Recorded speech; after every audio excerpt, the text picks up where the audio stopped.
Hey guys, Josh here from Moneyman. We thought we would start to publish some of the information that we use when we're giving people opinions on, if it's a good time to buy investment properties, any investment stuff, when they're refixing their mortgages. So let's jump in because I want to try and keep this as quick as I can, which is probably going to be 5 minutes. So I'll skim through as fast as I can.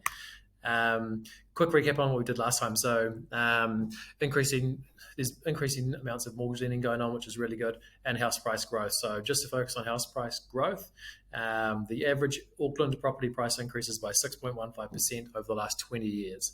Okay, so in terms of, we looked at the Reserve Bank forecast and the bank forecasts as to what property prices or growth is going to be next year, so 2024, and it ranged, the average was 5.3%.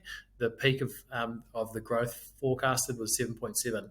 So if we go 5.3 to 7.7, and we average 6.15 over the last 20 years, then we're looking like properties going back in the right direction, which is awesome. Pulse of the economy, we'll look at some of the commercial stuff or more business stuff, which could be things like unemployment and GDP. Westpac McDermott Miller Consumer Confidence Survey. So great survey, been going for 30 or 35 years. That tells us more about how all of us are feeling. So consumers, how confident are we? And then some tips or some information on interest rates and refixing. So if we have a quick little look here, housing cycle's in its fourth month of upward growth, which is great. So this indicates another indicator that we've reached the peak, or the trough of the property market, and we're heading back in the right direction.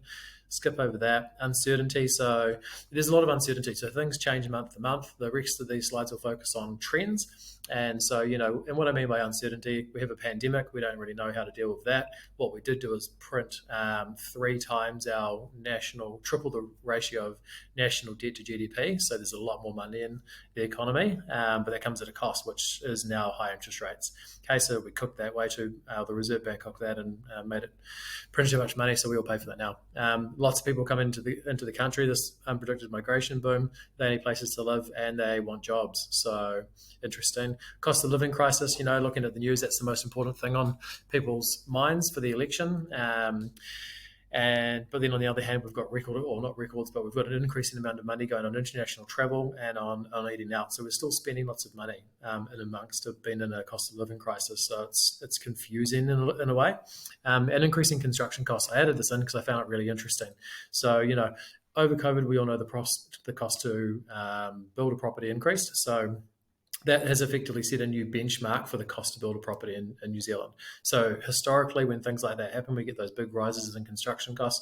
They never go back down. They always just stay there. That's the new norm.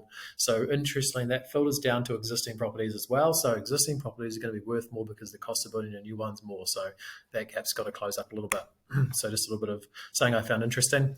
Economic indicators, we'll go over these. So this is Q3, Q4 means the rest of this year. Q1, Q2 means the first half of next. So I'm going to skim through these quickly. GDP growth, so it looks like the economy is slowing down, 1.5 to 0.6, or forecasted to slow down. The unemployment rate, 3.8 to 4.9, going up. That's what we want it to do, or that's what the Reserve Bank wants it to do. Inflation coming down, that's what we want it to do, 5.8 to 3.8. Nearly at the 1 to 3% range the Reserve Bank wants it at, so that's good. Interest rates, 5.5, 5.75, 5.75, 5.75. Not great there. Not stoked on that one, but we'll see what happens. It does seem to be how things will go, though. Business confidence, 5, 1, -4, -8. So we don't want that number to be negative, but businesses aren't feeling optimistic about the next 12 months. Or are feeling more pessimistic, I should say. Consumer confidence, on the other hand, 81 to 91. So consumers are feeling more confident about the next 12 months, and that increases. So that's a good indication. Some more data from that one. We won't go over that. Westpac survey again. So this is a consumer confidence graph. Anything above 100 is we're more optimistic as a country. Anything below is we're more pessimistic. So we fell a little bit just recently. I'll skip over that. We're kind of hanging down here, which is, not when we're feeling at our best. 10% of households have seen financial improvement in the last year. 47% have had their financial positions deteriorated. So, a bit of a pulse on how us consumers are going out there.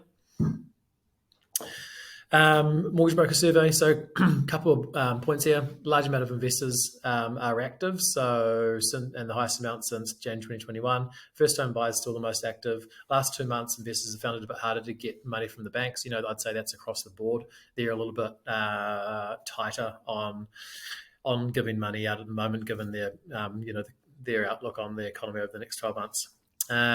General investors are worrying a little bit less about falling house prices, so that kind of is a bit more validation to me in terms of, hey, we've hit that bottom and we're heading back up. So it's not the pricing drop that people are worried about; it's more this concern on rising interest rates. And people are starting to move a little bit away from their preference to buy. This is investors, by the way, new builds and into existing property. So a little bit of a reduction on the demand for new builds.